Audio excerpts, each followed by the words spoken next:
اہم خبر شامل کریں گے۔ وزیر اعظم سے ایم کیو ایم پاکستان کے وفد کی ملاقات ہوئی۔ ایم کیو ایم وفد نے بجلی کی قیمتوں سے متعلق تحفظات سے آگاہ کیا۔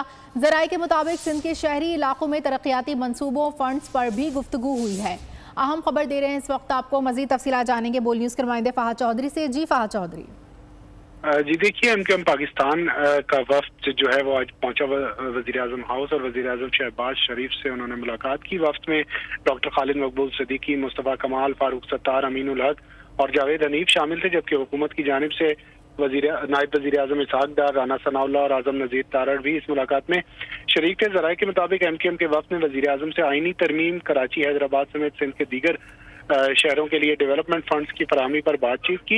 وزیر اعظم شہباز شریف نے سندھ کے شہری علاقوں کے لیے ترقیاتی فنڈز کی فراہمی کی یقین دہانی کروا دی ہے۔ ذرائع کے مطابق ایم کیو ایم کے وفد نے ملاقات میں بجلی کے نرخوں میں کمی کے مطالبے پر عمل درآمد پر زور دیا، اور وزیر اعظم نے بجلی کے نرخوں میں کمی پر مل کر کام کرنے کی یقین دہانی کرائی۔ اس کے علاوہ ایم کیو ایم پاکستان نے وزیر اعظم سے اپنے لاپتہ کارکنان کی جلد بازیابی کا بھی مطالبہ کیا۔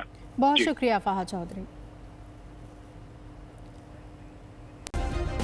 سبسکرائب کریں اور بیل دبائیں تاکہ کوئی خبر رہ نہ جائے۔